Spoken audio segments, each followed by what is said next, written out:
All right, thank you for staying with us, everyone. Let's continue to talk about the issues around not just the FCT area council elections, but generally elections in our country, even though we understand that it's supposed to be from the bottom to the top. Well, we're joined this morning by our first guest live in our studio here in Abuja, James Ogochukwu. Is an election expert as well as good governance advocate. James, I'd like to say thank you to you for coming. Thank you, sir. Good morning. Thanks for having me here. Great. So let's begin with, well, these are local elections, no doubt. The stakes may not be very high for many people, but then it is the very foundation of governance because it has to do with leadership at the grassroots. You and I have talked about local government autonomy here time and again. We talked about how that it will appear there is no longer local government, if you like, leadership because everybody now turns to Abuja or to the federal government for every little challenge, even for those that are supposed to be handled by state governments and state governors. When you look at these elections, how pivotal are they, or are they just being conducted for the sake of it? Well, I'm one person that have belong to this school of thought that democratic deepening in Africa should be a bottom-up approach. Right. If you get it right at the grassroots, then we develop that culture across the democratic value chain. So now, if you look at the FCT area council election now, you recall that FCT is one area that doesn't have a governor. So now you have the direct local government system that we are yearning at the state level. And the essence of the election now is to get administrators at this particular level, and this administrator now expected to carry out those dividends of democracy that ordinarily the governor is supposed to be carrying out at the state level, in the area of education, in the area of health, market management, motor park management, waste management and collection and the like, and every other things that need to be done at that particular level. So it's a very critical assignment that need to be carried out by all the stakeholders in the electoral process. And of course, if you look at it properly, you see that FCT is an area where the duties of all these local government, area councils, administrators are being overshadowed by the federal government presence. So you will discover that if attentions are not paid into it, then discover that the people at these communities will be operating at a very, very shallow level where nothing is happening.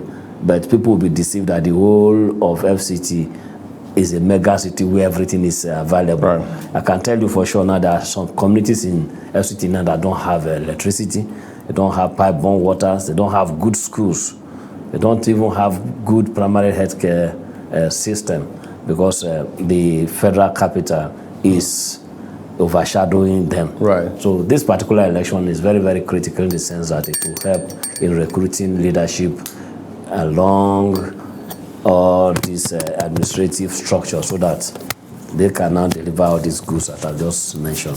Interesting. Well, we saw, as always, a lot of events, including what you might refer to as drama, going into this particular election. As always, we also saw that INEC held several interactive sessions with critical stakeholders, civil society organizations, where you basically also are a key player, security agencies, of course, political parties, and what have you. If you look at all of this, would you say INEC and other critical stakeholders are prepared for this election? Well, when it comes to election in Nigeria, we tend to be affected by our culture of last-minute rush. Right. Last-minute rush in the sense that we discovered that the area council election timetable has been released since the administration of Mahmoud Yakubu. And of course, every activities leading towards that has been happening. So we shouldn't expect any kind of glitches or any kind of delay in preparation across board because enough time has been given for this particular exercise, as the case may be.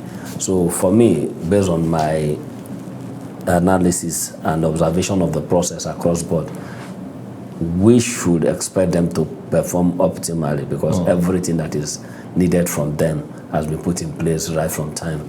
And of course, anything short of top-notch, free, fair, credible election is you put the question if they are really competent in their dealings.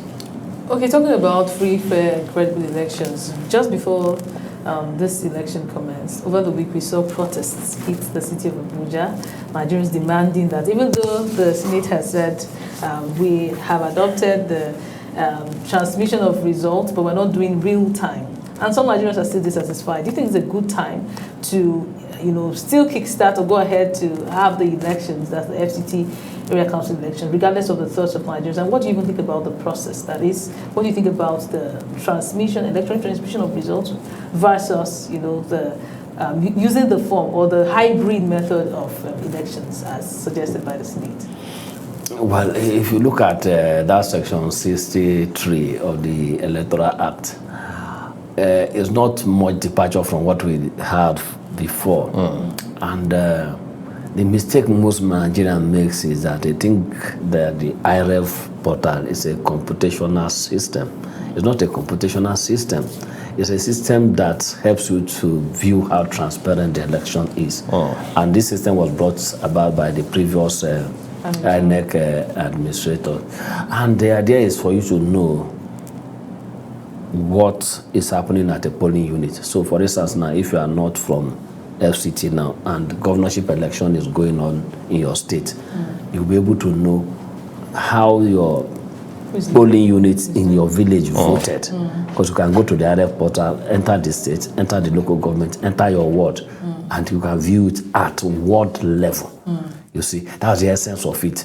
Now, the issue of computation is not there. So a lot of Nigerians that are agitating that the whole process is not going to be transparent and all that don't really understand what the IREV portal does. You understand? So now, the argument of the Senate then was that, okay, the the result cannot be transmitted electronically because there are some large or some areas in the country that are not, they don't have network presence, which for me is a failure on their own part, because if since 20 years or so that we've gotten the GSM technology and you are in the Senate or even in the political system and you've not been able to attract one single mass to your village, then you should be ashamed of yourself to be voicing it out. I remember ahead of 2023 election, the same issue came out because that was when they introduced the issue of IREV result transmission and not. And Ali Ndume then said that there is no network in his village. And the question I posed to him then is that, okay, if there's no network in the village, how do you communicate with people in your constituency? So that statement that there is no network in some of the villages, though, that could be true in some pockets of places, but what is the percentage of these places that we don't have a network? That's one. Then secondly, as in what is the percentage to the point that we can say, okay, let us jettison the idea of not transmitting results, because there's this particular phenomenon of margin of lead or even the results in a particular place that can sway or swing the outcome of the general results. So if the place we are looking at is not even 10% of Nigerian total population, then it should not be a reason for us to cancel it. That's on one point. And the second point is there are technologies that you can deploy in the remotest of area and transmit results from it. That is why you see insurgent terrorists and the like operating from remote areas, sending you TikTok videos and all that. Right. So if they can use that technology, then why can't we use it for our own good? Then thirdly, the result we are talking about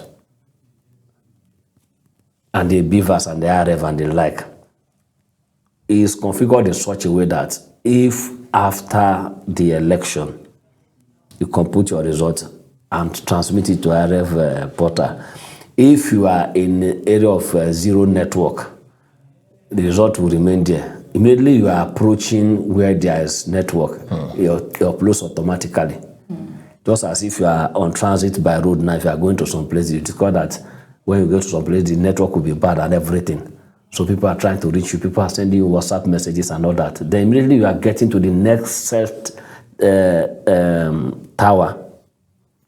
You see your messages start dropping and all that. That is how IRF is configured. So it's a question of the timeline of when the result is coming, right? Between when it is sent and when it eventually uploads. Uploaded, exactly. That's delay in between. So it doesn't validate.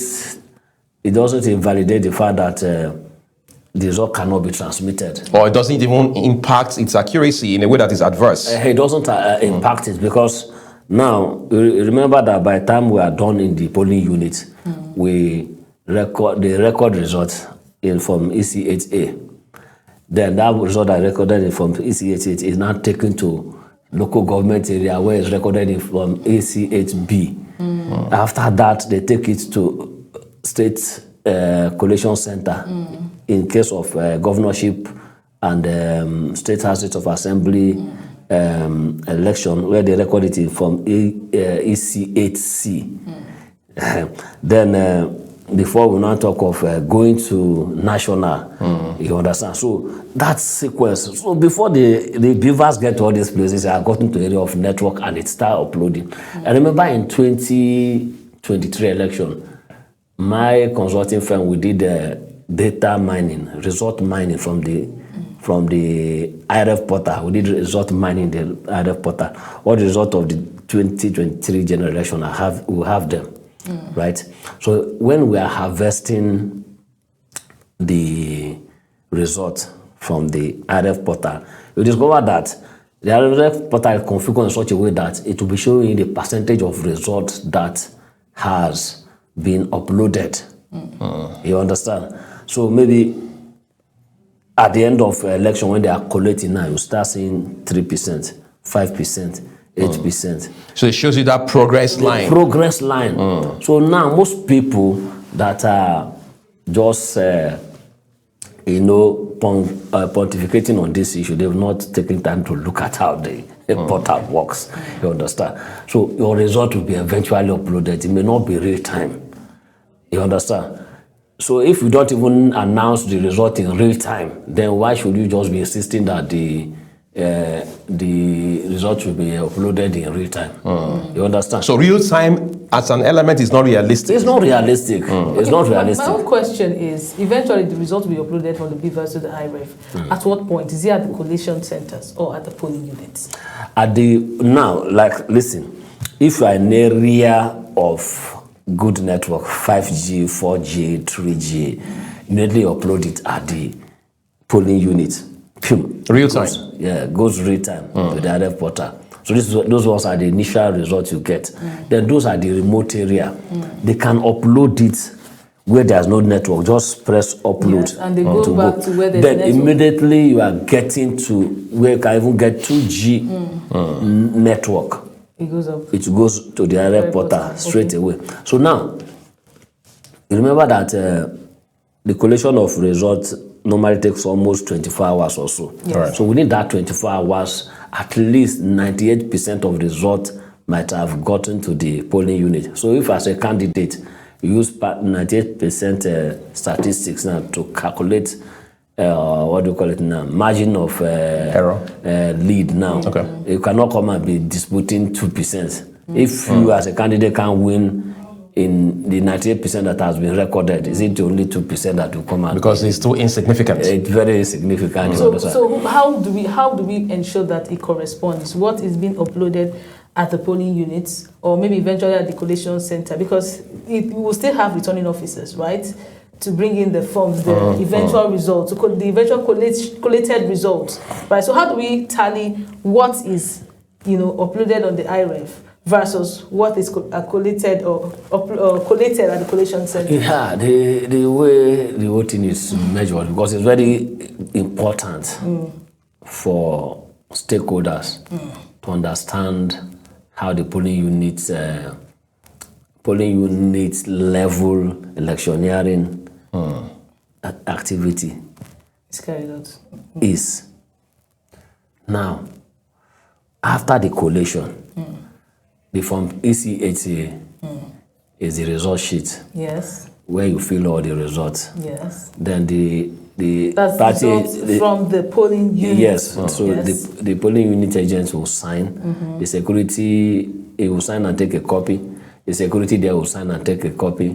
The INEC official will take a copy. So the copy is in the 3 hands, isn't it? Yes. Now another copy will be pasted on the wall for everybody to see. Yes. So now, if in polling unit 007, I saw what, I have a copy of it, and I go to IREV portal and see something different, then it's obvious that it's manipulated. Yes. So now, to answer your question, the only way we can compare it is to ensure that at every polling unit, stakeholders get a copy of the result sheet. Once you have that result sheet, you don't have anything to fear. So anything that anybody wants to upload. in the IREV portal, you can question it. So the thing is, it is mandatory that every result should be uploaded, regardless of network in that polling unit. Because you made mention of the fact that you don't necessarily need the network to upload it. It can go without the network, and when you get to a place where network works, Exactly. it goes up. Exactly. So regardless of network, every result should be uploaded to the IREV. Exactly. So why is there clause? Why did the Senate bring the clause of if there is no network? Since we don't have an issue of we fall back to manual. Fall back to manual. Why is that there? Why did they bring up that option? Since we don't even need the network to upload in the first place. You know, if you look at that particular clause, I don't just understand how whole people be having brainwave actually, because in the first place, is that what it's called, brainwave over issue? Like, because you don't need network for it to work. because so in the first place, we are not even using the electronic result. It's still the manual we are using. Exactly. It's manual computation we are still using. So, like I said before, that portal is for integrity. How do I put it now? Validation of the system. to authenticate. Authentication, just for people that are in remote places, because as it is now, as a candidate now, you can't be in the whole polling unit. But through IREV portal now, you can see. And track. You can track. You understand? You can track. Now, computational wise, is from ECHA they take to the local government collation center to from ECH B to state to from ECHC. Understand? So now, if these things are computed manually, any serious person will take polling unit result seriously. Yes. So where most politicians face and where they need consultants like us to work with them is election are lost and won at the polling unit. Forget anything that's happening at the collation level. If you lost it at polling unit, forget it. This could mean that there are plans of not even uploading some results. Who ensures that the result is uploaded eventually? If it's not uploaded, what stops you from getting your manual one? You understand? Because Nigerians might want to monitor on the IREV. And you might go to the IREV and you see that there are results that have not been uploaded. They now give excuse of there was no network in this center. But we are saying that regardless of network, you can still upload eventually. Even if upload is going to delay because of non-availability of service at that time. Exactly. So who ensures that this results are eventually uploaded? Because that's where the whole sharp practices exactly can now come in. That's going to happen. So there should be a system to ensure that whether or not the results are uploaded at the polling units, they are eventually uploaded when they go to a place, maybe the collation centers. We all know that there should be network at collation centers. I'll give you an instance. During the past Osun State election, that was 2022 or 2023 election. That's this particular polling unit of interest. I use it as a case study of mandate protection anyway. Right. So I have about 2,000 registered voters, large number that can swing vote. So now the level of citizen vigilance there is amazing. You know, one, they ensure that they barricade the whole of that polling unit. You know, they condone citizens. Yes, they condone the coppers in a circle like this, and they put a what do you call it, a barrier. You know. So if you are going to vote, you go in there, you vote and come out. You understand? They don't allow more than the queue is outside. You understand? So they don't allow people to cluster there apart from the party agents. You know. So they even had a hint that some talks are coming. You understand? So some of their boys, they mount the entrance of that area waiting for those talks to come. You know. Then during the collation, when they are done with collation and everything, the election officials then now said there's no network, you understand? So the boys there, they started bringing their Wi-Fi. I said, which one do you want? I said, this Wi-Fi. You don't need network, you don't need password. Just connect and transmit this thing. Are you getting the point now? So what's the point I'm trying to make? We have a very lazy political parties or politicians that they don't know where the real arena of the fight is. Are we getting the point now? They don't know where the real arena of the fight is. And it's important that they know it. That's where election expert like us comes into place. We understand this thing.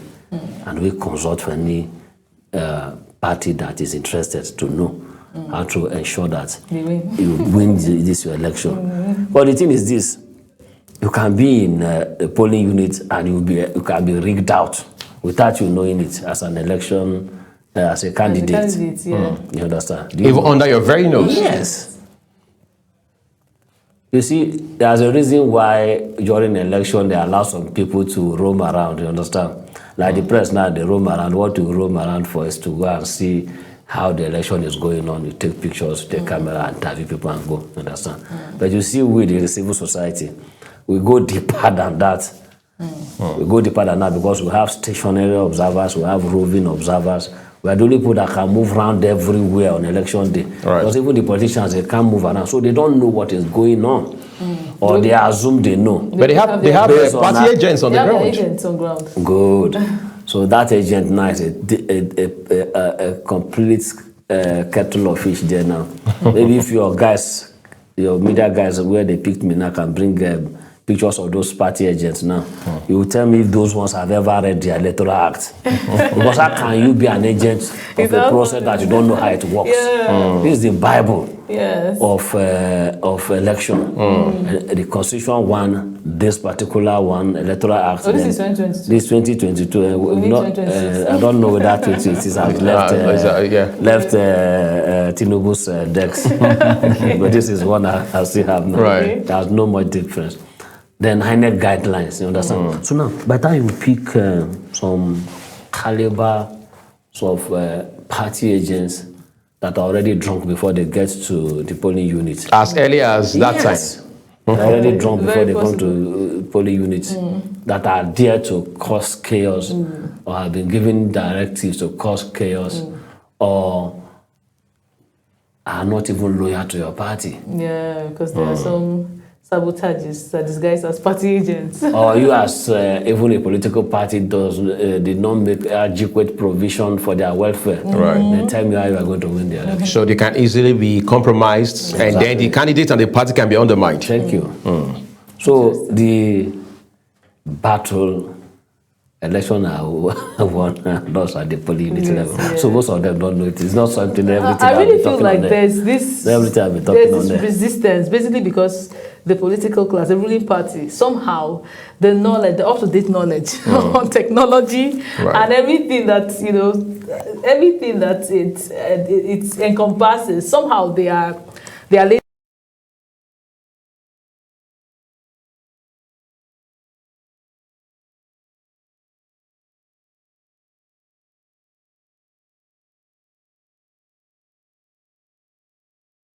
it's not adding up. it cannot add up. Like you say, let us use IREF. In a case where IREF does not work, we fall back to from EC80. Right. And we are saying that IREF does not even need real-time transmission. So there's no need at all for the from EC8A, or there's no need at all to even make that statement, because eventually we're going to still use from EC8A at the collation center. So it's looking like there is a misunderstanding of technology and its terms. Yeah, I think the question I even wanted to ask James is, I mean, we all followed the debates at the National Assembly, issues around whether or not we can even pull off electronic voting, whether or not we can transmit electronically. Because you remember in 2019, That's James. real time. Yeah, again, real time. That's what the Wahala is. Yes. In 2019, there was the issue of whether or not there was a server. You know, the PDP at that time and its candidates in 2019, I mean, presidential candidates, I should say, Atiku Abubakar had said, INEC had promised, look, there was going to be a server and blah, blah, blah. My question to you is, can we not at this point be having the conversation about electronic voting beyond electronic transmission, real-time, online, what have you? Are we not supposed to have advanced beyond this? Or can we continue to stick with the excuse of, well, it's a young, nonsense democracy? Do we still have to even use the whole paper? Yeah, still thumb prints. We just thumb print directly, and our thumb print is going direct. Yeah, can we not advance beyond this point already? We are no longer nascent at the age of 27. 27 now. 27-year-old Child. male or female is already a father. Right. If everything is being equal, so Nigerian democracy is no longer nascent. And if you look at it very well, it's so shameful that the level of voter apathy is increasing as we are progressing in democratic age limit. Right. It's quite at 1999, 2003, 2007, the level of participation is reducing. You understand? So what that shows is that we are losing confidence. Apparently, people are losing confidence in the system. And it has nothing to do with if you are using electronic or manual. It's a mindset. It's a mindset and our definition of what the electoral process is supposed to be.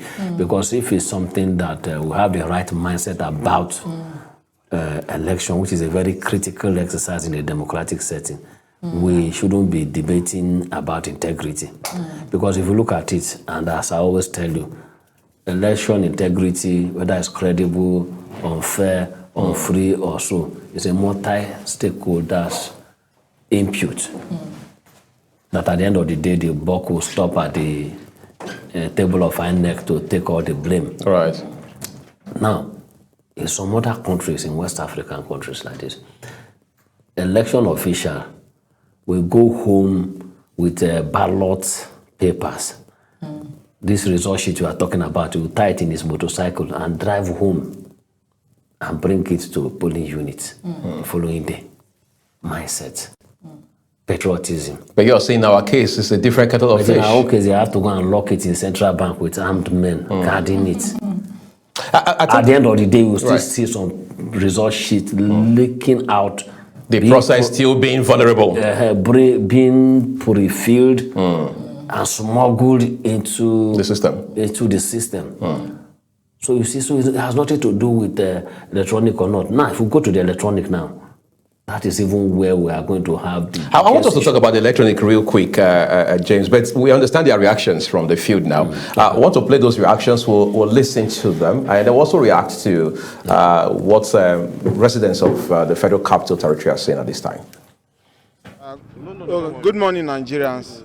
So I'm Ali Abakar Sadiq, and this, as you can see, this is federal housing.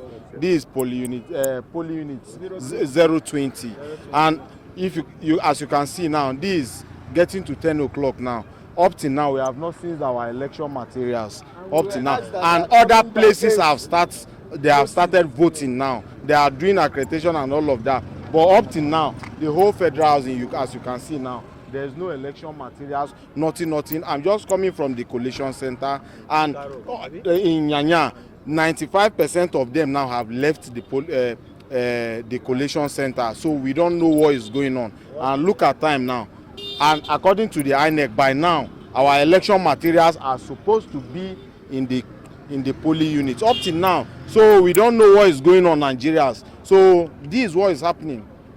All right, Thank you. What's your name again? Ali Abakar Sadiq. I'm Honorable John Kabaya Shokogaza, the Executive Chairman of Kwari Area Council. So how do you feel about today? Are you satisfied with the procedure of Yes, I want to thank God Almighty and also to thank the INEC for the process of our election today in Federal Capital Territory. As you can see, this is in Ward and locally in 002. The processes that have been done here are perfect, very perfect. As you can see, I've already been accredited and I'm 100% ready to go and cast my vote now. And I want to tell you that if only the procedures continue this week, there will be no problem. And by the grace of God, I have promised the crowd of Kwari Area Council, there will be peace. And I pray that God Almighty will show us from the beginning of the election today to the end. Yes.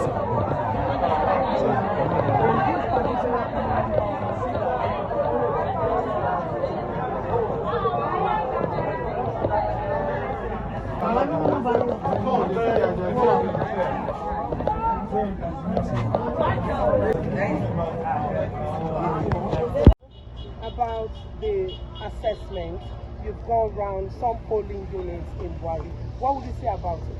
Well, to the best of my knowledge and what I have seen so far, the conduct of the election has been peaceful. I have touched, this will be my 6th or 7th polling unit on this stretch alone. I've gone around other locations even before I got to Kwari Area Council, and I think that the conduct is peaceful so far. Questions I've asked the electoral officers include questions like how, whether the place is peaceful, whether they are facing any form of harassment, and they've responded to the fact that there hasn't been any harassment. Police officers there, the electoral officers are saying that security agents are conducting themselves in a very, permit me to use the word, professional manner. They have also told me, I've asked the citizens, the voters themselves, and they are saying they are not being harassed or cajoled into voting parties that are not of their, that they are not willing to vote for. What I'm just saying here is that so far I think the conduct has been peaceful, well coordinated, security men carrying out their responsibilities the way they should. Thank you. Thank you so much. Yes, ma'am.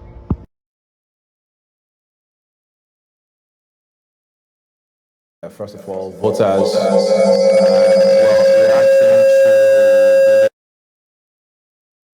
election materials and the late start to the whole exercise on their end.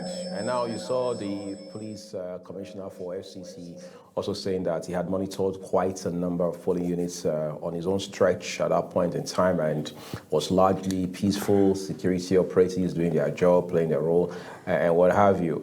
James, I'd like us to, you heard the sound bites from there a while ago. First of all, thank you to our teams on the ground helping us make this happen, bringing us these live feeds from, as we make progress. Very soon we'll continue to also rejoin them again. But let's talk about some of the things we heard from these sound bites. First of all, one of the things we have established now is late starts to election. Why has that become a recurrence decimal, so to speak, in electoral processes? When it comes to the electoral process in Nigeria, there are two weakest points, or there used to be one weak point before, which is the collation process. Now they've added the late commencement of the polls to the... They added it. Yes, they added it to it. But it's clear that for you to have a credible election at any point, early arrival of men and material is very, very critical. Anything that happens either by omission or commission that result to the delay of arrival of materials on time affects the whole election All the way to the top. all the way to the top. And the question that has been begging for answer from INEC every election time is, why is it that on election day, where movement has been banned, restricted, you cannot move materials from point A to point B? So what's the excuse? What is the excuse? Somebody like our chief for Ghana, Wike, even stopped movement from 8 p.m. yesterday, if I'm not mistaken, Right. till this morning. So is that not enough for every materials to be at the rack center and every logistic put in place to move this material at least 7:45, so that from 7:45 to 8:15 they've already set up. 8:30 they've started accrediting voters. So what this is showing is logistics challenges and incompetence in the part of INEC, because having a recurrent decimal in different off-cycle election we've observed, general election, now this one we are seeing now. Now it will amaze you now that within the city center, some polling units may not be having, might not have opened by now. With all the smooth road that Wike has done for us and everything. So what is the challenge? Let's leave the rural area. Okay, maybe they are remote. How about city center? Within the city center, because the last general election, from the rack to some secondary school within, you see some of the secondary school within Garke are used as rack. Rack is the registration area centers, you know. They can't move materials from there to the nearest polling unit close by. When we went to Edo election, the polling unit at Oba Palace and one, I've forgotten the name of this high school by that time, they are within walking distance. Right. We actually walked through that distance. They've not moved the materials from there to the polling unit. So this is what INEC need to work with. Need to retrain its personnel on election day logistics. Very, very critical, because by the time you delay arrival of materials, it affects the voting and accreditation process, it affects the collection process at the polling unit level, and it will dive to collation in the dark, where the devil now puts his hand in the ballot box and will start complaining. Well, I'm particularly concerned about one video I watched. I saw more of older women and then a few young guys in that polling unit. It used to say that we don't have enough awareness. The awareness was not enough. Why are we having aged and women, old women, mothers? We're not seeing a youth representation in this that particular polling. What could be the problem?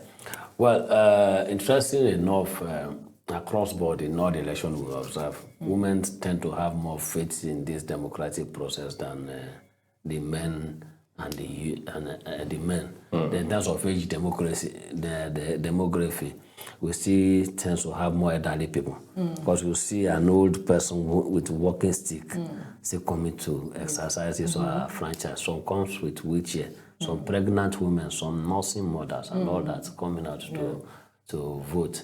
And of course, the youth now, if you look at the youth demography now, most of the youth, the Gen Zs now, they are about 27 years as we speak now. So those ones are digital generation. So those are the ones that will be more comfortable if we are having electronic voting. Right. Yeah, so anything that is not digital, is not electronic, they are not interested. You see the way they vote in all these reality TV shows and the like. You see how many million votes and everything, because it's just cast your vote and that.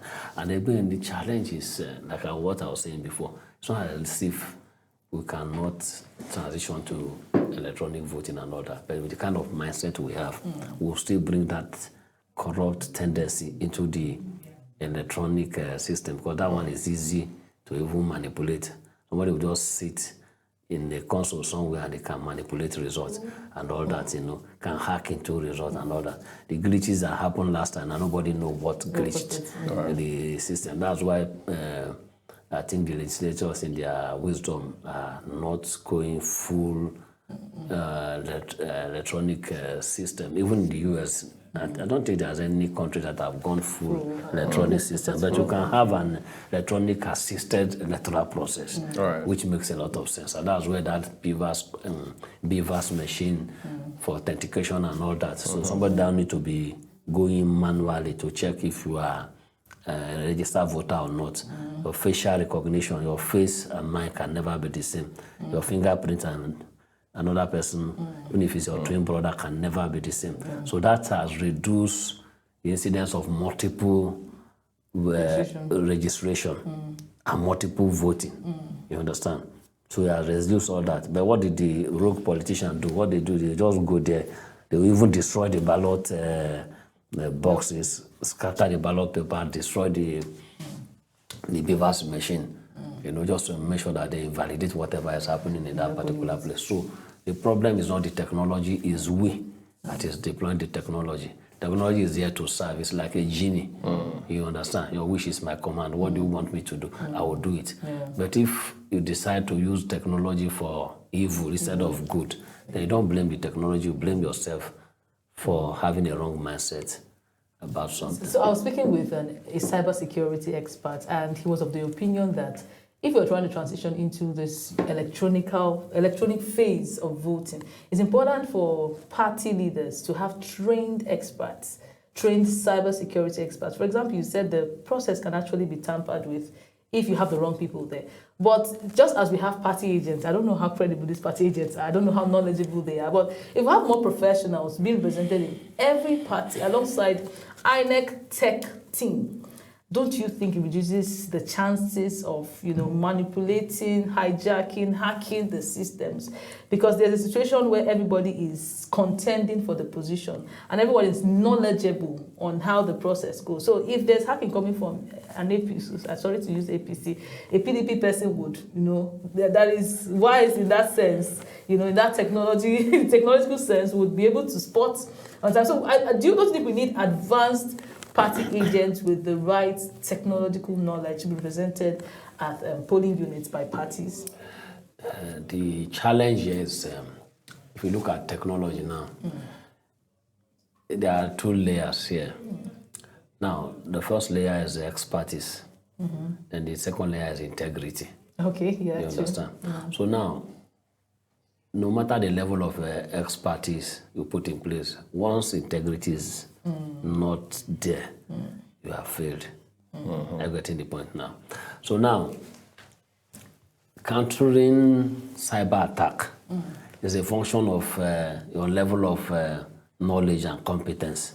You understand? Yeah. So now if we put that kind of game in place now, everybody will be now looking for the best hacker. Because where your hacking skills stops, that's where another person soon starts. So now, where integrity is very important is that that's what we call open source and enterprise tools in technology. So open source is the one that anybody can use, but enterprise, you pay for it. You pay for it, then you use integrity to protect it. The system is so controlled that it's not leaked to anybody. Just like some soft drink now, they tell you that the formula is only known by 2 people. In the world, yes. And those 2 people, they don't even by chance enter the same plane. So just imagine that level of control. So that's the kind of level of control we need if we want to deploy that in INEC. You understand? So, but can we vouch that when we put somebody there, the person will have integrity, not to leak out enterprise software information to people that will compromise it? The question is, who even puts that person? Who appoints? Exactly. Who appoints that person? So the problem is mixed. So electronic voting is sweet, it's easy, it's fast, If it's electronic voting, by 12 by now, supposed to know the result and everything. You see everything computing, calculation. It's just, in fact, the math they do in election is the simplest addition. Right. Addition, no subtraction, no multiplication, not... So one-way traffic. No quadratic equation. You understand? Right. But to make the whole process so complex and convoluted that they look as if it's rocket science, it's because why? We lack integrity.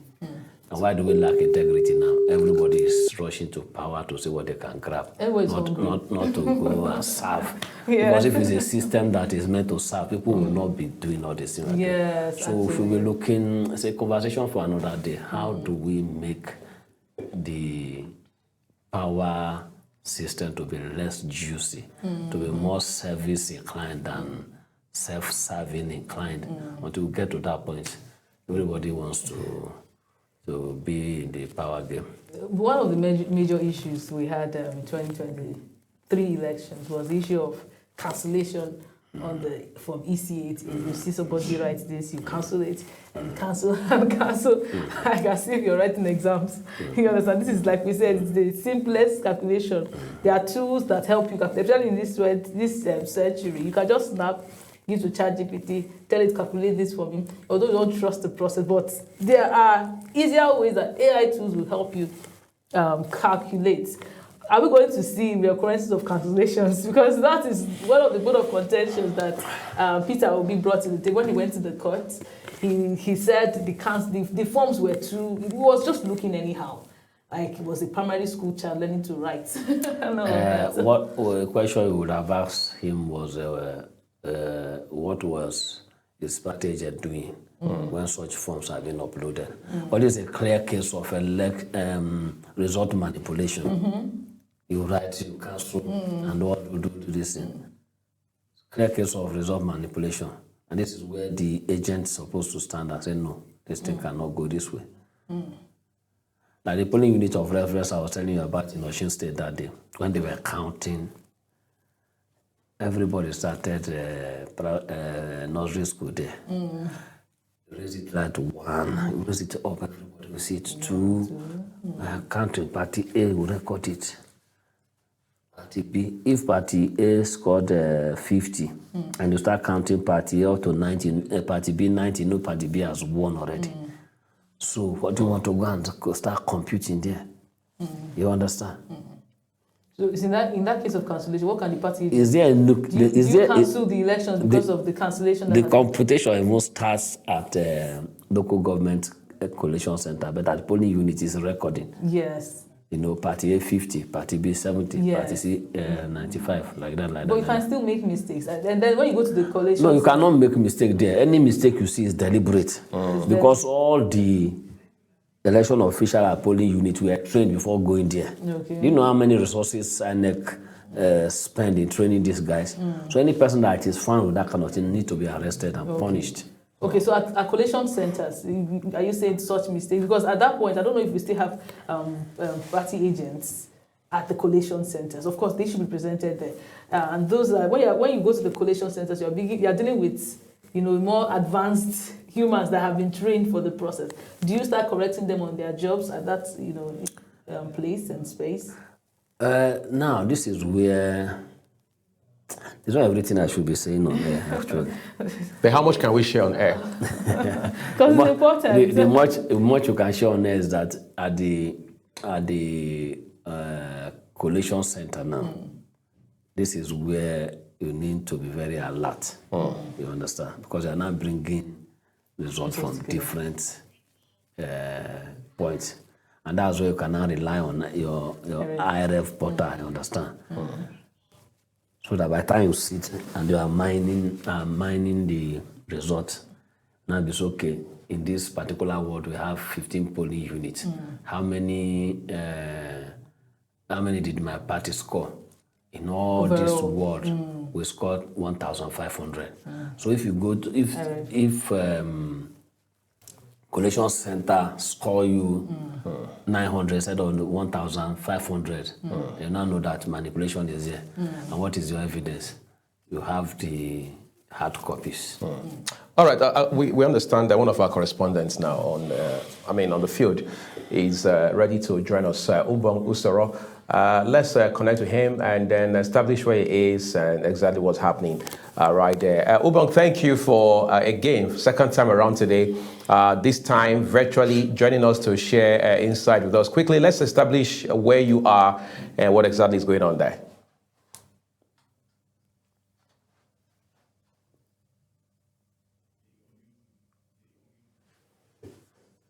All right, so it appears Ubong is still being set up incidentally, but hopefully we'll rejoin him as quickly as we are able to do that. Well, can we rejoin him now? Well, we said Sadia is up. All right, Sadia, we understand Sadia is up. Let's quickly connect with Sadia Yakubu, who again is on the ground for us. Sadia, good morning, and it's a pleasure knowing that you're joining us live this morning.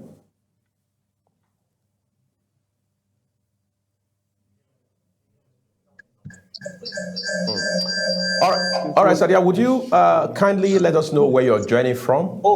And what exactly... Kindly unmute your mic, Sadia. Kindly unmute your mic. We can't hear you. Kindly unmute your mic. We can't hear you. Can you hear me now? Okay. Yes, please go ahead. Go ahead. Live at Gabon Primary School under Buhari Area Council here in Abuja. Can you hear me?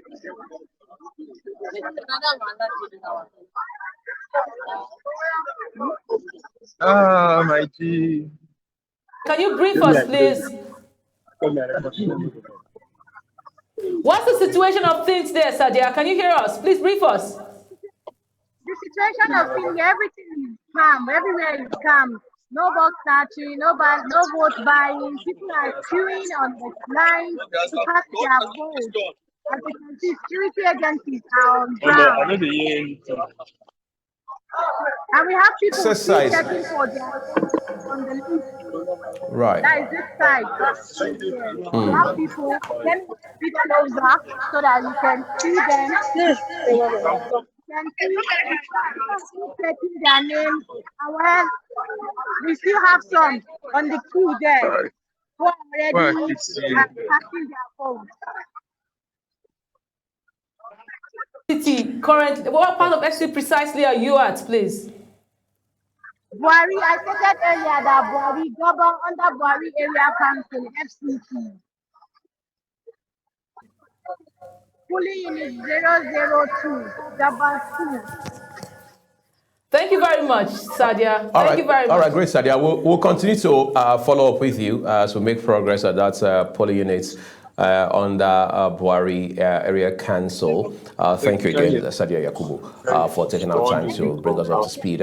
Things are just getting started, quite frankly, across all these polling units, and Global Television has an eye out for you. We understand Usoro is ready to join us now, also to bring us some live feed from where he is. Usoro, again, would you just walk us through what's happening on your end now? All right, so thank you so much, Uhi.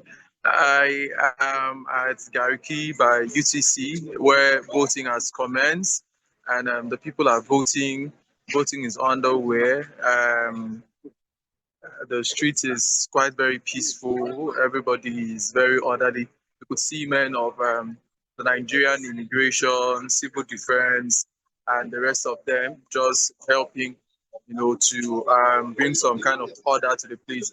But the people are very peaceful, very friendly, and we are sharing handshakes. Let me move a bit so you could see where the voting is going on. Just behind me is the polling booths, and you can see the people are voting at the moment. And the queue is not long, just a few persons, and it speaks to the process of voter apathy and how a lot of persons are not really interested in coming out to vote. But that's the situation at UTC polling booths at the meantime.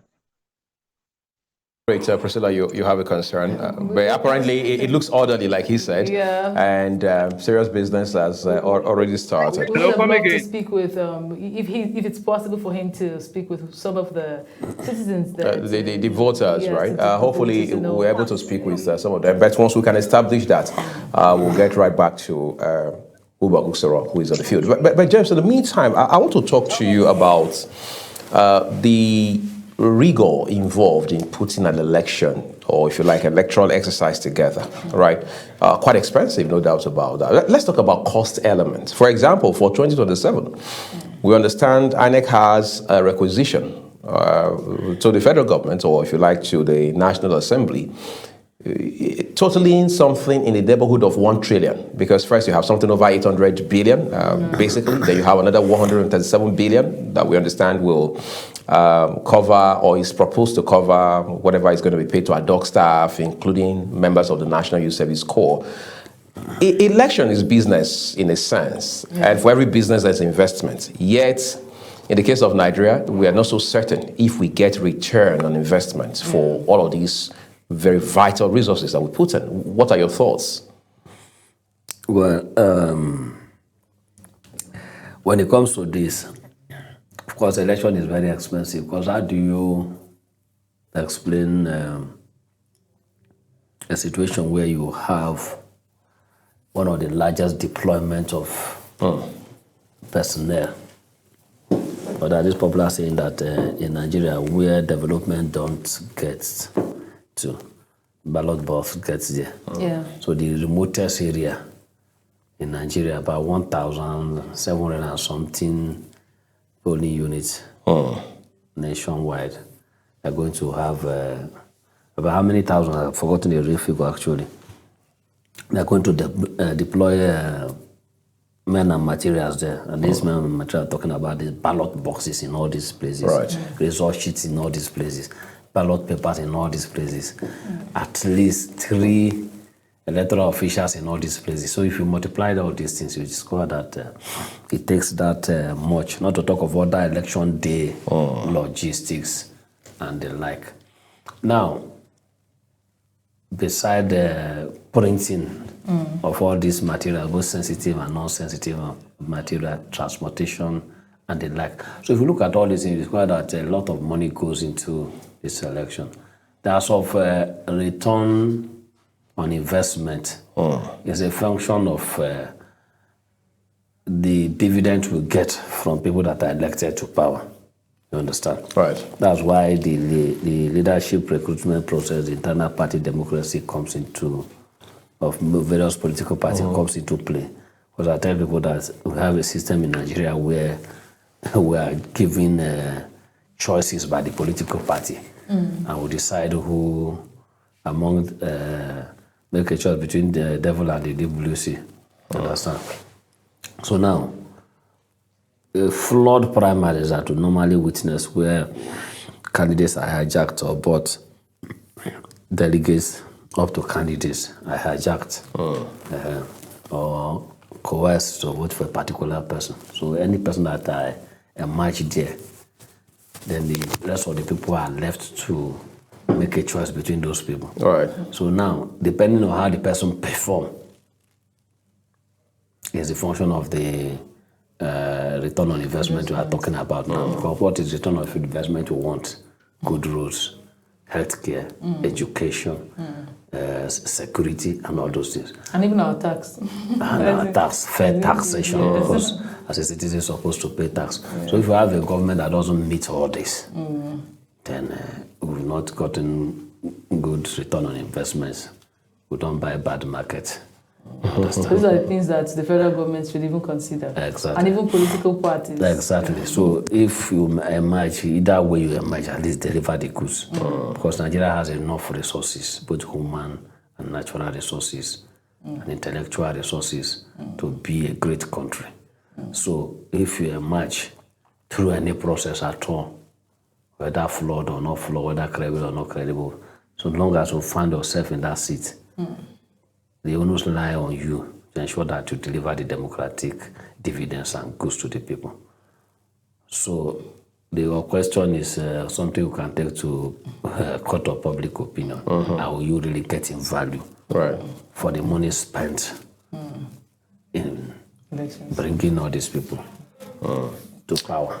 Interesting. It was a very big one that we need to Right. So, you know, in 2007, former president, late Musa Yar'Adua, did win that election. At least it was announced to have won that election by INEC. But there was something he did that many Nigerians still today consider very radical, given our political culture in this country. That was a president who had been declared winner of the election. Yet the man comes out and says, the election that threw me up, the election that I won, was marred by irregularities. Therefore, from the very get-go, he begins to work in ways that are very practical to ensure that we kick-started reforms. Of course, that led to the setup or setting up of the Ways Committee. There was a report from that committee. That report today, some people speculate, is gathering dust at the villa, president after president after president. That report, for the most part, has not been implemented. We keep talking about electoral reforms. Are we just mouthing the terms as a mantra, or have we been able to move from paper to action on any scale, no matter how small it is? Yeah, when it comes to electoral reform, I think it has become a ritual that is not appeasing any gods at all. Yes, even the gods are tired of the ritual. Yes, we carry out the ritual at the end of the day. There's nothing to gain from it, just like the one we've just done now. The electoral reform, which is the father of all the subsequent one now, was that Ways committee. And you discover that a committee was set up to look at how we can reform our electoral process, not the legislative process as we are having. Right. So now that has been hijacked by the legislators now. Because the thing now is that the reform actually was for them to critique the electoral process and identify the flaws and recommend a pathway to a credible election that is acceptable by all. And Yar'Adua, in his wisdom and in his integrity, for somebody to come out and say, look, you people put me here. The way you did this thing, I don't like it. So that was commendable. Very, very commendable. It's a clear departure to the types way the crops of politicians were having that would deliberately make it worse. Manipulate the process and tell you that it's credible to your face. So now you will blame President like Goodluck Jonathan that wasted time in implementing that waste report because Yar'Adua never made it to be alive to implement it. He did the groundwork. He did the groundwork. So had it been Yar'Adua tarried a little, he would have laid a very good foundation for our electoral process. Now, what are the recommendations? It was a holistic reform, actually, up to the appointment of INEC leadership. Was there that they recommended that the INEC leadership should be appointed by National Judicial Council, not by the president. There was a situation where we are going into contest and the president is appointing the umpire between him and other contestants. So the whole thing is half manipulated, apparently, or allegedly. He will pay the piper.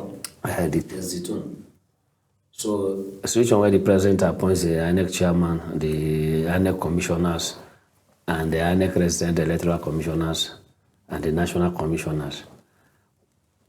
It gives room for speculation and suspicion. That's okay, since it was the president that appointed these people, there is no way they can assure us that they don't listen to the president or they will not be inclined to favor the president. So the Ways report recommended of that wise that the National Judicial Council should be the one recruiting this INEC official. So they throw the process open that people can apply, undergo screening or interviews and something like that. And we just like the way you have with vice chancellorship and things like that. Exactly. So let it be a contest. So you see that when that was not implemented, Then they now removed electoral reform now from an exercise for experts to become a completely legislative process where at every new government they pick up electoral reform as part of their legislative agenda and they will carry it. They will debate for almost 3 good years till the election is closed. Now they rushing to pass it or not to pass it and everything. Like I told you in our last engagement, the earlier you pass the electoral act, the earlier it will allow people to study it, both the INEC, the stakeholder, to know the provision of it, even the judiciary and all that. But by the time you pass the electoral act, in the eve of election, people will be occupied by the electioneer and they won't have time to study it. Was this current one passed early enough? It's not passed early enough.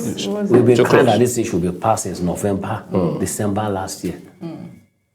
You see, so had they been know that Tinubu is very fast in reading 350 page document within 1 hour, we would have insisted that the Senate pass their own version when the House of Representatives passed their own. That was some sarcasm, if you ask me. So they should have just passed it by December. So by January, all of us might have started reading this electoral act now. So this wasn't passed on time. So we're going to have to play catch up for a while. So catch up for a while, and it affects the electioneering process.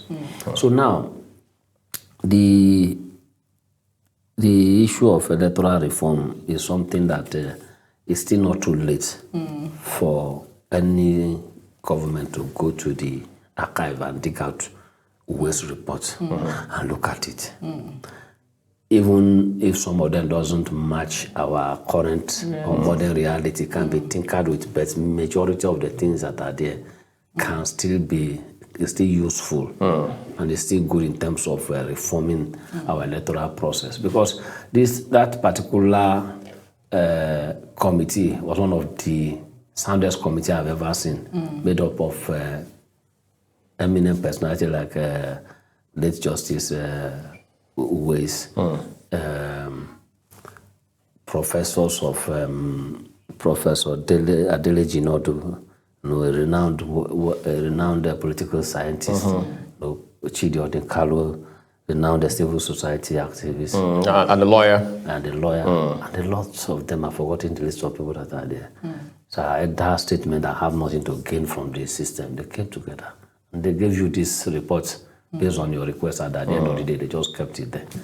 So it's not late for any government to bring that, refine it very well, and let us have just a good reform that you can now put that aside and reference it every election year. Then let us concentrate on this, the dividends of democracy, because what I've seen and what I've been telling you is that we'll start another election after the end of one election, after 2027 election now.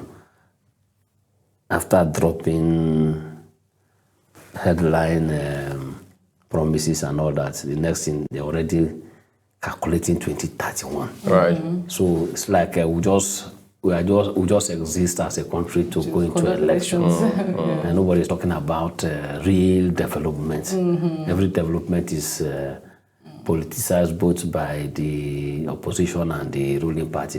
The ruling party is doing one particular project, the opposition will misinterpret it. You understand? We're talking about it and all those things. So these are the things. So if we can fix our electoral reform process, can now concentrate on governance, because that's how other countries is growing. Right. Nigeria has been left behind in many things. Country that cannot produce, cannot give steady electricity in this 21st century is not ready to move forward. Because everything hinges around electricity. Electricity alone is still a challenge in Nigeria up till now. Okay, now the president have already, or the presidency, they've already removed the electricity production from the exclusive list to concurrent list now. So what is the work plan to ensure speedy implementation of this? Because this is what people have been yearning for, and I really commend Tinubu for that, for being the first president to liberalize the sector, liberalize it and remove us from this national grid that collapses every second. Right. Now everybody can now generate their own electricity and distribute. In fact, there's a rural area I went to 2 weeks ago, deep inside FCT here. Can drive several kilometers without seeing anything, So I was surprised when I get into the settlement like this. They have electricity. Independent. Yes. You see electric for 33 kVA and everything. I was like, how did you get this thing? See, there's a solar. Went to the solar farm. Behold, a big solar farm in the village there, giving electricity to everybody there. Wow. You understand? And it's cheaper. It's cheaper. Whether it's cheaper or not, it's steady. It's available. And it's cleaner because it's solar. And it's available. Yeah. So these are what people want. So people in that village don't have any business migrating to urban center. That is the simple thing that the political class are not thinking about. So if every state can generate their own steady electricity, at least available 20 hours per day, people will not be running to city center. You can stay in your village and be doing your business. Somebody like me that is a village man now, I would like to stay in the village and be doing my agric business. You understand? Powered by electricity.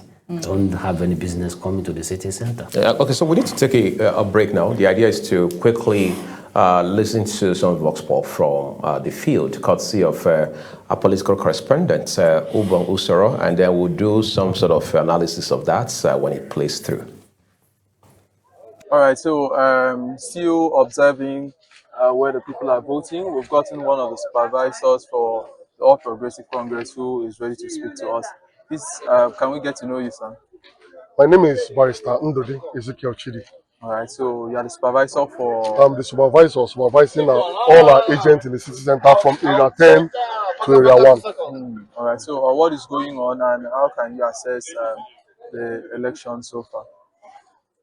Although the turnout is not that encouraging, but we hope people will come out later to come and vote. This is city center. It's usual. It's as usual. People don't normally turn out the way they normally turn out, like in the hinterland. But we honestly believe that they will come. But so far, so good. The election has been free, fair, transparent, and without violence. All right. So apart from the APC, have you noticed other parties around? How are you coping with them, and what's the interaction between the other parties with the APC? Yeah, as far as the APC is concerned, I've looked around. The other parties are there trying to canvass their own votes too.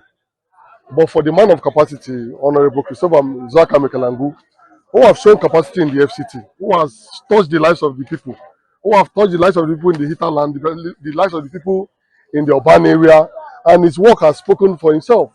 He has done a lot, and we honestly believe that his work will scale him through Is in this election. Is there any case of vote buying? Is the APC buying votes, or is there any other party buying votes? No, for now it's fair and fair. APC doesn't have any reason to buy votes because the executive chairman himself has worked, and his work has spoken for itself. The people are ready to vote him en masse. The people are ready to vote him overwhelmingly for him to come back and complete the work he needs to do come 2030. Thank you so much for speaking to us. My pleasure. All right. My pleasure. All right, that was our correspondent, Ubong Usoro there, engaging an agent of the All Progressives APC, who again has claims. Agents of other parties are on the ground as well, doing what they ought to do. But we hope all of this is happening within the confines of the law, whether they ground up the Constitution or extant laws like the Electoral Act and INEC guidelines. This, for the umpteenth time today, speaks to the factor of voter apathy. It's interesting, it's disturbing, it's deeply concerning. James, I mean, you listened to the gentleman a while ago. Yes. That was, whether you like it or not, a politician representing candidates and a political party, saying that the turnout is far from impressive. What's your sentiment? If you recall what I said earlier, from 1999 upwards, the turnout it has been a steady decline. Look at President Tinubu, at what margin did he use to win 2023 election? It's not even up to 12 million in a country of 200 and something million. Right. And of course, we can boast of an adult size of 130 million. And of course, the voter register was up to 93 million or something. Close to 100. We have only less than 20 million people deciding who this. What she's showing is that the political class should ask themselves if they are doing enough to, one, mobilize the citizen, because they hardly do that. What they think is mobilization is jamboree. It's jamboree. Now election is coming now. The DJs and the people that are into public address system and event plan, they make a whole lot of money. But engagement, as far as Nigerian politician is concerned, is the number of people that gather in your rally. So that number of people that gather in your rally is not a validation of support. But in Nigeria, that's how we view it. Most people that come there, they want to say, oh, this particular politician will be hearing about, let me even go and see what it looks like. Some people, that is why they are going there. Some people are coming to sell buns and pure water and snacks because a lot of people are going to gather there. The majority don't have voters card. They talk about the process itself. No meaningful conversation takes place there, apart from attack on the other political party or personalities. And some vague promises that doesn't hold water, no proper social contract. So now the citizens are not dumb. When you are done with all this and you don't deliver, they will just start looking at you. Or when they perceive that their votes are not being counted, they will still, during the election, they should just be looking at you. And when they also are concerned that there might be violence during the election, they say, okay, why should I go and die in this process? Let me stay in my own house, you understand? Then when they look at the emergence of candidates in the primaries, like I said before, internal party democracy is very, very key in leadership recruitment process. So once you fail in the primaries, where you manipulate the outcome by delegates, by candidates, some people buy candidates, and you do vote buying and all those things, then people lose confidence. So by the time people now say, okay, these are the crop of people that emerge at the top, okay, the party has spoken, okay, I have the right to stay at home. I don't like all these people that they brought in place. So these are things that need to be checked in. So as we speak now, there are a lot of voter party because of this reason. And voter party is very dangerous during election. Now, it takes people not to turn out for election to be manipulated and rigged. Because the more people turn out, the more difficult it is for election to be rigged. I'll give you an instance. If you have 2,000 people in a polling unit and less than 1,000 turn up, forget whatever they are saying, any result can be manipulated and churned out as the authentic result. By the time it's churned out now, then you, the opposition, will now start checking how many people are accredited, give us beavers to look at all those rigorous process. At the end of the day, based on technicalities, you'll throw you out of the court to decide I didn't win. So the confidence level of the electorate need to be built by the political class. As we're heading towards 2027 election now, they should start serious voter education and campaign and assurance, not a stadium jamboree and dance party where they use the opportunity to attack each other and all this. They should make it issue-based. They should handle a social contract with the people so that people now have that confidence to come out. So what this is showing is that people are losing confidence in the system. They are losing confidence in the system. So let them do their thing. Let just do. Like some people now, they're angry that they are locked them down today. So they can't just watch before 3 o'clock. Everywhere will start booming with activities. People can't just wait. You know, some people are just so let me even stay at home today and rest very well. So for them, it's a public holiday. It's a public holiday for them. So it's something that should be disturbing the political class. They should be disturbed by this kind of trend. In fact, there's this attempt to even make voting compulsory and all that. So by the time you force people to come and vote, somebody can go there and vote 3 people. Because they don't trust the process. So you don't need to force people. You need to make people to believe in the system by the way you carry out your administrative duties and responsibility during that time. If you fail to do that, people are watching. Look at the FCT as we speak now. It's just of recent now that they started clearing refuse in FCT. I don't know how the area you live and how it was, but the area I live, like this, refuse will be piled up to the point that half of the road will be covered. Yeah. Refuse dumps. Refuse dumps. In most areas of good. In highbrow areas like Asokoro, Metama, you see sewage with feces spilling into the street everywhere, smelling. And we have Abuja Environmental Protection Board. When we make inquiry, those ones, they say that no budget to pay contractors and all that. And contractors cannot come there and be evacuating waste without being mobilized. Being paid. They need to fuel their vehicle, they need to fix their engine, they need to transport it to a place and treat it and all that. So people are watching all these things. As we speak now, how many healthcare centers are working in Abuja? How many times has the secondary school go on strike? So these are the things people are watching. People are not stupid. So by the time you tell them to come out and vote, because it's a periodic rituals, they have the right to stay. They have the right to stay because we are not delivering anything. So the only thing that will make them to deliver is that, okay, if this particular person performs very well, they'll say, okay, we are coming out to vote because this person performs very well. People are seeing it. Anything short of that, we are just pontificating and being truthful by half. Okay, so one of the concerns, or one of the major problems in previous elections, especially in the electoral process and the voting, or do we call it the registration process, trying to get your PVCs and all of that. This used to be very stressful in the past. But with the recent reform, INEC has come out to say voters card can be printed. Yes, you can go and print yours. Does this make the system more credible, or does it in any way, will it in any way fault it? Will it increase the malpractices, the likelihood of malpractices in the system? Well, it depends on the technology they are using.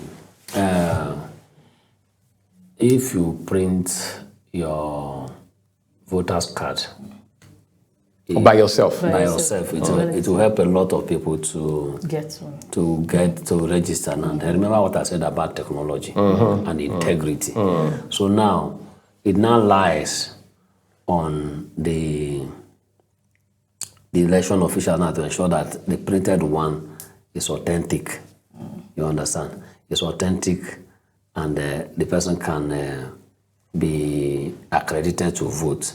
So these days now we have barcode. So if I pick a barcode,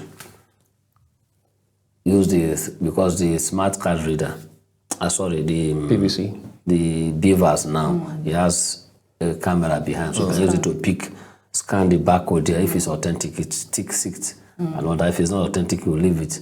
Understand? So this one now will help in reducing the cost of even producing the voter's card. And the cost of order going to queue up and everything, because people went through hell during the last registration. People wake up as early as 3 o'clock. 6 o'clock, 4 o'clock, 3 o'clock. Yes, 3. Talking about 3 o'clock. Yes. During those Hamatan season. I took my time to be in the field, so I know I'm not just talking out of this. And some people come with their babies will crying out of hunger and everything, and they've not even attended to them. Yes. And I posed the question to INEC chairman then several times. I said, sir, why is it that it's difficult for this exercise to be continuous in the real sense of the word? Because if you say something is continuous, don't come and be doing it periodically, you know. So we have INEC offices in all the local government area, just like NOA. So what does it take to have these local governments, officials to be registering people on a regular? People turn 18, even today. So when somebody turn 18, they will go there and register and pick their card. Without just the way we pick ATM card in the bank. Anytime your ATM card expires, you go and pick it. It's not difficult. It's just willpower, you know. And I also suggested then that, okay, instead of doing this on a periodical basis, why don't you take this into world level? Yeah. Because if beavers can go up to world level, then what does it take to take beavers to world level and capture people's biometrics and register them? So these are the things. So this, let's see how this printed voters card is going to pan out. So would this not mean that politicians that want to rig can go and print for others? Well, they can print as many as possible so long as it's registered in the portal. Yes. And so you print on behalf of people and use their cards to vote. No, that's where integrity comes, you understand? Yeah. Voting should be one person per time. And the technology should be strengthened in such a way that if you have voted once, you can't vote within that day or even within 3 days or so. So if they authenticate that one now, you know discover that if you have printed voters card, you can go there. They use the beavers to authenticate your biometrics and everything, you vote. So whether the politician print for people or the other is scramble for supporters. Is it not possible that they make up, we're supposed to have 176,800 and something words in Nigeria, polling units in Nigeria. Is it possible that they make up polling units and use that system to, because who ensures that party agents are represented in this 178,000 about polling units? Who ensures that there are party agents represented at those polling units to ensure that the results that are brought forth, at the end of the day, when we have this number of result sheets from these various polling units, it tallies indeed with the real human beings that were actually at those polling units? It's a political party.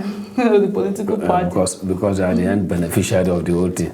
So the party agents. There may be civil society organizations like us to check the authenticity. Can they really visit all these polling units? Sure. Because in civil society, the way we operate is that we form an alliance, right? If you are operating in Abuja, the other person is operating in Delta, I'm operating in Sokoto, and all that. All of us can combine our resources together. So this is what we are seeing. And you reach out to these different polling units? Yes, because if you are in Abuja now, you have coverage to all the remote areas. I won't have that kind of a thing. So me too, I have my own remote areas that so that's how it works. Well. Interesting. I want us to, as we need to tie it up now, I want us to look at issues around observation of elections. We have local observers. I mean, you are big on that when it comes to observing elections in Nigeria, especially state and federal general election cycle. You've done that for quite a long time. We also have foreign observers, your counterparts from the EU, from other African nations, from who knows, maybe continental America or even Asia. I've spoken to people, experts on election matters like you, who say that the fact that we have observers coming from even outside of Africa to observe elections on this continent, and we don't have much of our observers going to, for example, observe election in Europe, observe elections in Asia, observe elections in maybe Latin America, or of course the US, is a clear indication that we are far flung from, far behind from how developed we should have been in terms of our electoral process. For example, it's almost impossible, maybe far from possible, to see Nigerian election observers in Germany when elections are on, or in the Netherlands, or in Switzerland. I'm saying this now, I'm sure it's flying past your head because it's not the norm. And that is indicative of something broken in our own process back at home. That's number one. Number two is, we have seen cases where foreign observers, election observers, especially from the EU, have shared their own observations, their reports with INEC, for instance. What do we do with those resources? Do they rub off on our electoral process ultimately? Okay. The first question, yes. When it comes to going for election observation mission, it's a very capital-intensive project. Right. Because for instance, now if we are going for an election observation mission, we have long-term observers and short-term observers. The long-term observer can spend almost 2 years following On the ground? Yes, on the ground, following the electioneering process from the party level to the election management body till the election day. While the short-term observer, they come couple of days before the election. So now, to answer the question of whether we are far behind or not, it's not only Nigeria. It's about how significant, contentious, and controversial the electoral process is. Last three U.S. elections, Nigerians went there for the observation. And you obviously know the reason why. It's a very highly contentious election and all that. Then in some countries that they have an extremely peaceful election, what are you going to observe? You understand? People have trained their mind to do... They're democratic, they're patriotic, put their country first. They are less troublesome. In a country like Iceland, now that is touted as the most peaceful country in the world, what are you going to observe? Are you getting me? So maybe to observe the peace. Exactly, we come replicate it and give recommendations. But by and large, the thing is, the observation process is capital intensive. So until you have the resources to do that, you may just be watching. You focus on controversies and spend your money there. So those are the reason why. So, but Nigerians observers do go to other countries, especially African countries. They do study tours. They do. They invite other observers to the country for comparative analysis. And interesting enough, sometime last year, some observers from Ethiopia, they came to learn how our beavers and everything is working. So you see that it's not about the technology, it's those manning the technology. The beaver something, they have something that's very interesting, I think Nigeria should be one of the first country in the world or so that are doing that kind of a thing, where you can be seeing your results real time. They came all the way from Ethiopia. I could remember during the 2019 election, we had delegation from Kenya, Zambia, South Africa, Liberia, Senegal, Tunisia. All of them came to Nigeria just to study our electoral processes. So it's a system where people compare best practice ahead of their own election. In terms of recommendation, yes, recommendation as a word is a recommendation, it's not a stamp. So those making those recommendations have no power to enforce the implementation. But to a very large extent, I can beat my chest that some of the recommendations that we made in our previous observation have been implemented. For instance, now, in 2011 election, if you go to vote that time, you need to go and do accreditation. And after accreditation, you now come back from voting. So we recommended simultaneous accreditation and voting in some of our recommendations. You can see it happening now. Even though this one had a decentralized distribution center, is still part of our recommendation.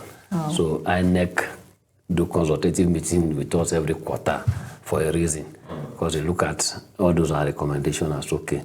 This one we recommend who can work with it now. This one who cannot work with it now for so reason. So those recommendations have been taken seriously. Quite interesting. I think this is what we're going to leave it for this part of our engagement here on Global Television. We've been talking with James Ugochukwu, who's an election observation expert as well as good governance advocate, who has spent the last 1.5 hours or so helping us to understand what's happening with not just these Federal Capital Territory Area Council elections, but what is happening with our electoral process altogether and what the implications are going forward. James, would like to say we're grateful for your time and expertise. Thank you very much. Thank you for having me. Thank you. We hope that the rest of the process transit peaceful and seamlessly. The only thing I'm concerned, I don't want to hear that anybody died because of violence. So anyone listening should conduct his or herself peacefully.